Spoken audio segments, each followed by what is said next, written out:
This is me, and this is my close friend Lachlan. And for the longest time, we have both shared the same dream of getting our scuba license. So after saving up the money and taking time off work, we decided to pull the trigger and do it in the Philippines. But instead of the adventure we imagined, we got sick, stranded, and nearly stopped talking. Don't help me, please. Do this. This is how it happened. Damn. Sup? Wild one. 3.5 hours. Yeah. 3,600 only. Good car, good aircon together. No additional charge. Can we do 2,500? 3,000, sir. Okay, 2.5. 2.5? 5%, okay. Yeah, done. Okay. Let's go. Let's do this shit. Where you from? Australia. Australia. Same? Same. Yeah. You look like Japanese. No, I'm a true blue Aussie. Yeah, wait, sorry. You look like Japanese. Guapo. Yeah, Cebuano. Guapo is handsome. Oh, thank you. I accidentally asked him for bullet. You didn't accidentally ask. Yeah, I wanted didn't think to. it'd say yes straight away. I know. Oh, do you have a cash? Oh my god. 28. Oh my god. Just only yellow egg. Yeah, just try for the soap. And you put some rubber.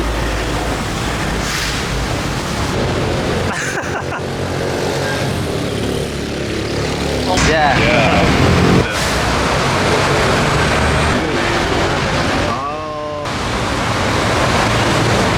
Well, look, out of 10.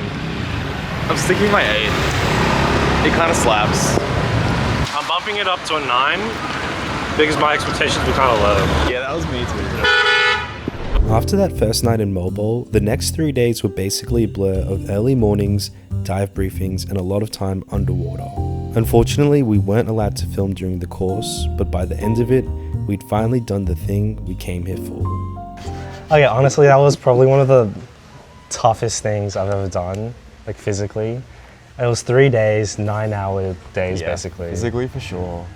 Yeah. On to the next chapter. We don't know where we're going yet. We're still in Mobile, but We have no plans beyond today. yeah, we have a couple more days in the Philippines.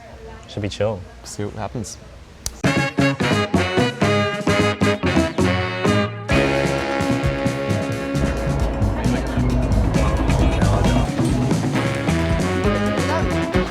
How about 150 now? Get the camera out of there.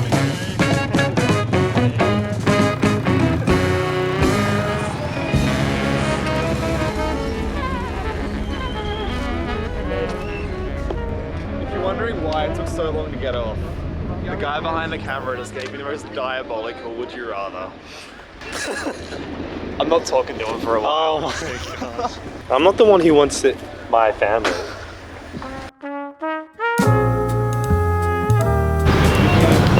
Oh yeah. Oh yeah. So all you gotta do, push that one there, like right now. Yeah, and then thank you, I'm sure they're great. Have a good afternoon. Yo, these are good. Oh, that's so going on the Instagram.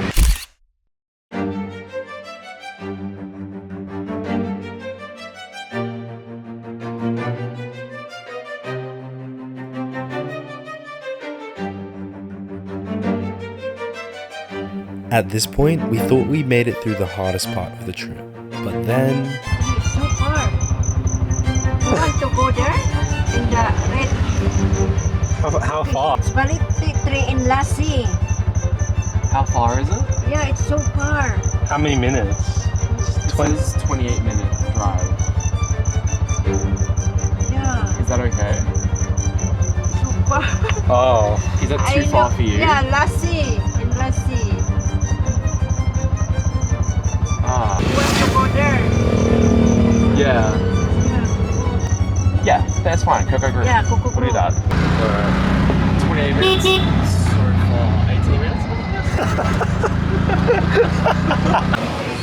Lapland and Shan. Yeah, that's it. It's paid already. after finally making it to our hostel, the next day we started exploring Sikihor. scooting around checking out waterfalls, beaches, everything you'd expect from a trip to the Philippines. The only weird thing was my ears still hadn't cleared from the dives, and it actually felt like my hearing was getting worse, which was starting to freak me out.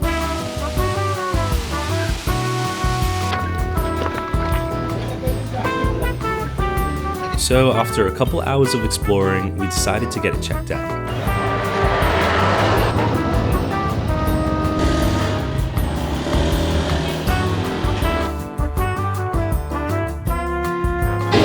Free healthcare.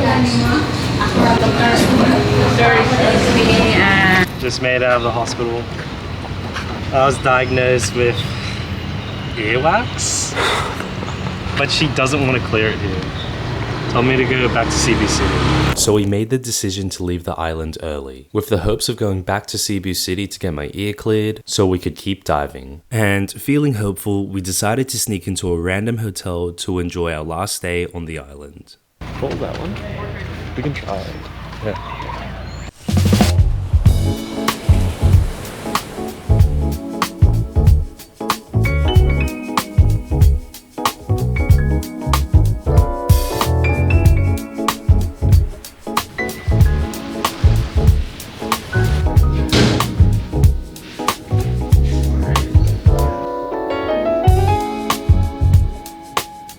This dog has eyebrows. No, wait, just look. It's self-conscious. You hurt its feelings.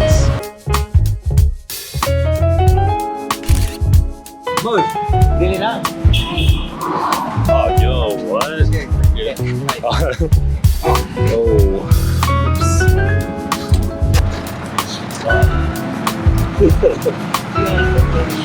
Oh, you know the pocket stuff?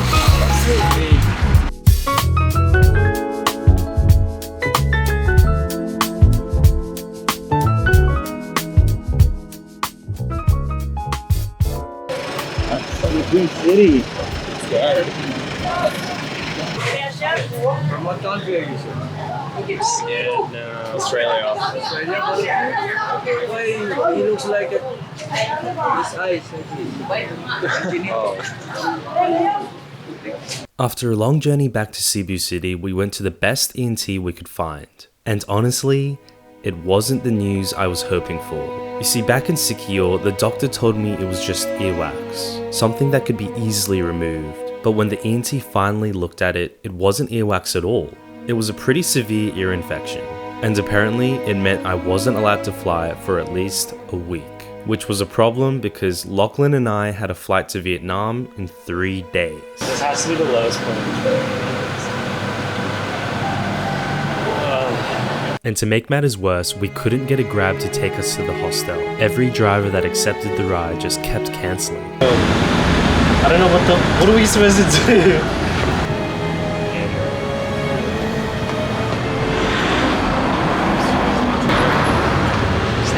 What? You Rejected. It's okay, this guy's still on the way.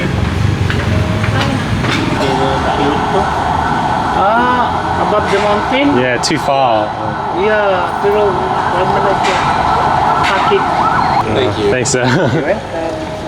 Please. I have like no hope, but I've got hope. there's no way.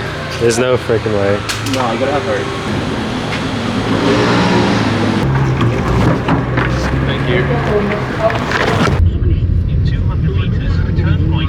Eventually we made it to the hostel, but things still weren't going our way. A typhoon had just hit Cebu, and our hostel had lost power and Wi-Fi, and all phone services were down. At this point, Lachlan wanted to head back to the city to contact his family, but after everything that had happened today, I was completely exhausted and just wanted to check in and sleep.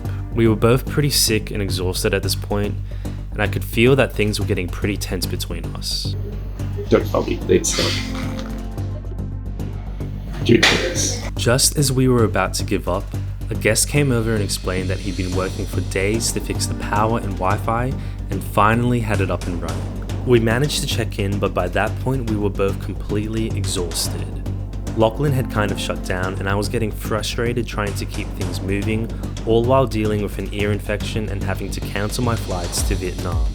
After a day like that, it felt like we weren't seeing eye to eye, and it didn't take much for things to turn into a fight. So the next morning, I checked out of the hostel and booked a hotel closer to the E&T. Lachlan, on the other hand, decided that he was going to continue the trip and fly to Vietnam without me. And we didn't even get a proper goodbye. But after sitting with it for a while, it felt pretty stupid to let our trip end like that. Because the truth is, traveling with friends can really test a friendship. When you're tired, sick, stressed, and completely out of your comfort zone, small problems can start to feel like big ones. So I gave Lachlan a call and asked to meet up before his flight. Yo, are you still in the Cebu tops? We talked things through and realized we both handled things pretty poorly in our own ways. In the end, we made up and agreed we both had things to work on. Is that him? Holy moly. You too. Enjoy Vietnam. Bro, end of an era. Oh, yo, what?